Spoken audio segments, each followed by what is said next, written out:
После рождения второго ребенка я не совсем была уверена, что я вернусь в спорт, но, как говорится, несбыточная мечта взяла верх. Как-то мне позвонил мой личный тренер, и уже в сентябре я родила, он в ноябре месяце уже позвонил: «Марин, ты вообще собираешься возвращаться?» Я говорю: ну, как-то я еще не думала об этом. Не, ну, а как так? Ты что, так и не хочешь стать чемпионкой мира? И как-то вот за месяц я потихонечку себя довела до мысли, что а почему нет? И буквально в конце января я вышла на ковер. Было тяжело, очень тяжело. Восстановление после второго рождения ребенка далось намного сложнее, чем после первого, потому что после первого я даже не была в декретном, я сразу после больничного вышла на сбор, как помню, сразу в Логойск, и я пыталась преодолеть себя. Ну, как-то было немножко легче. Но, если честно, первые мысли у меня были: боже, что я здесь делаю? Потому что это было действительно очень тяжело. В 2017 году у меня очень год сложился успешный. Я выиграла все, что было, все старты, абсолютно все.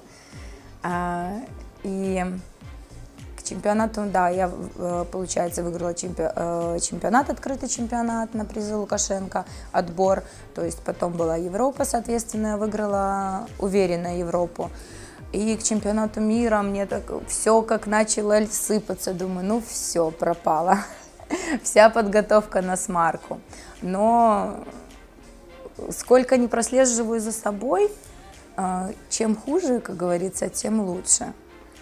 И вот, наконец, мы едем на чемпионат мира, и, наконец, осуществилась моя мечта. Я выиграла чемпионат мира, но это такой особой радости на самом деле я не испытала, потому что столько было эмоций, я была просто опустошена. Я на следующий год до Европы, вплоть до Европы, я не могла справиться с собой, потому что у меня вот как-то, ну вот все что-то происходило не так. На фоне этого получилось так, что как получилось. Травма, что в спорте неизбежно. И на чемпионате мира я стала всего лишь третьей, на чемпионате Европы то же самое. И после чемпионата мира, вот получается, я прооперировалась и в данный момент восстанавливаюсь после травмы. Я рада, где-то действительно рада, что вернулась, очень благодарна своему мужу, то, что не сопротивлялся как бы моему решению, потому что он сказал: я ничего не могу сделать. Он знал, что такое для меня стать чемпионкой мира. Просто немножко предисловие. 2007 год, далекий 2007 год, я выигрываю чемпионат мира, но играют какие-то такие моменты, командное первенство и тому подобное. Мне поднимают руку, что я выиграла чемпионат мира, мы уходим с ковра, и нас возвращают и отменяют победу. Вы представляете, что вообще происходит? То есть и никто ничего, не смогли отстоять. Вот. Все, конечно, говорили, что это серебряная медаль с золотым, как говорится, напылением, но от этого мне не легче. И да, после этого меня очень сильно подломало. По прошествию, получается, 10 лет я его только выиграла. Но обычно мы готовимся в стайках к определенному старту, за пару дней. И у меня всегда муж забирает детей и уезжает к бабушке, чтобы, говорит, не нервировать маму. Вот как-то так. Они понимают, что все-таки... И мало того, что немножечко психологическое давление, плюс настрой, естественно, ты хочешь выложиться на все 100%, и плюс еще ко всему сгонка веса, это дает о себе знать. Поэтому у меня и дети, и муж, они на это хорошо реагируют и, то есть, понимают. Поддерживает и муж, и психологически, и даже он меня и настраивает иногда, видит даже, что если я немножечко взвинчена, пытается как-то немножко успокоить какими-то, возможно, и юмором, там, перевести какую-то тему, то есть в этом плане у нас все в порядке. У меня вообще огромная семья, если так сказать, можно сказать, многодетная мама. Так получилось, что Мужа дочь живет с нами, то есть от первого брака, и она живет с нами с 5-летнего возраста, то есть это, в принципе, практически мой ребенок. А не практически, это мой ребенок, потому что я его вырастила. Мужа зовут Вадим, а старшую дочь зовут Валерия, и средняя Алисия, ей 8 лет, и Артемий 3,5 года. Я сейчас смотрю на примере своей дочки. Она занимается борьбой, соответственно, она борется по дзюдо. И у нее очень-очень прослеживаются гены, вплоть до того, что ее уже называют «Жарская в миниатюре». То есть она физически крепкая, у нее очень хорошая координация. Это не потому, что это мой ребенок, но я действительно это вижу. У нее какая-то вот природная мощь, природный вот какой-то талант. Хотя дети сейчас особо не горят желанием, тем более в таком возрасте, ей 8 лет, что она говорит: мама, зачем ты меня заставляешь? Я ее стараюсь не заставлять. Буквально на выходных она выиграла международный турнир в Латвии, ну не по своему возрасту, на 2 года девочки старше были ее, но на весовую выше.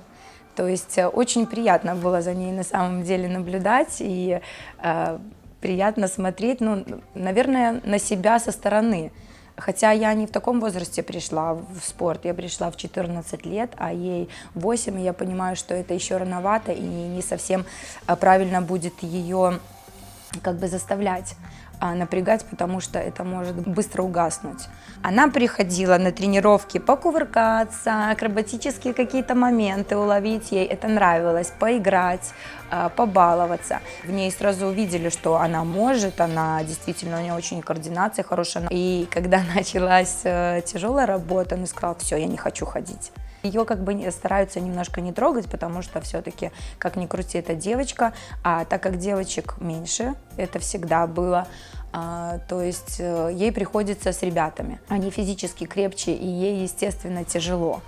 Но я ей всегда говорю: ты с мальчишками поборешься, с девчонками тебе будет намного легче бороться. Я тоже в строю в определенное время стояла одна из девчонок с одними ребятами, ну и это дало свои плоды и как бы принесло результат. Периодически я к ней прихожу на тренировку, соответственно, подсказываю детям какие-то ошибки, передаю свои навыки, какой-то многолетний опыт, который, то есть мне это интересно, и за некоторыми детьми очень интересно наблюдать. Поэтому на примере, наверное, своей дочки я скажу, что да, все-таки гены пальцем не задавишь, как говорится. Когда закончится спортивная карьера, я готова передать свой многолетний опыт, и мне не жалко им поделиться. И хотелось бы эти плоды, как говорится, увидеть в подрастающем поколении. Возможно, что нужно начать с детей.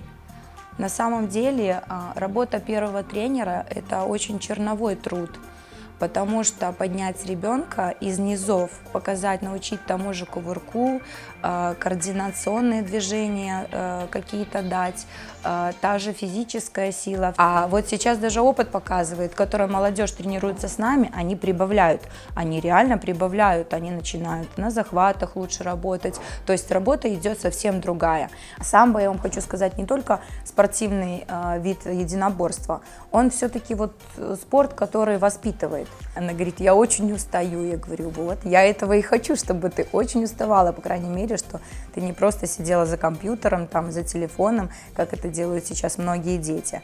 Поэтому у нас немножко такая борьба характеров идет. У нее абсолютно идентичный характер, как у меня. И я порой поражаюсь: боже, как мне будет тяжело. Когда я ей какие-то претензии предъявляю, меня даже мама говорит: не ругай ее, она такая же, как и ты. Вплоть до того, что я говорю: мама, как ты меня не убила в детстве, потому что это действительно это невыносимо. Она слово, она тебе 10 в ответ. Нет, она не то, что там дерзит и тому подобное, она пытается тебе привести кучу доводов, она пытается сказать, что нет, все равно вот я права, а почему не так, а почему не так, вот я и хочу именно вот так сделать.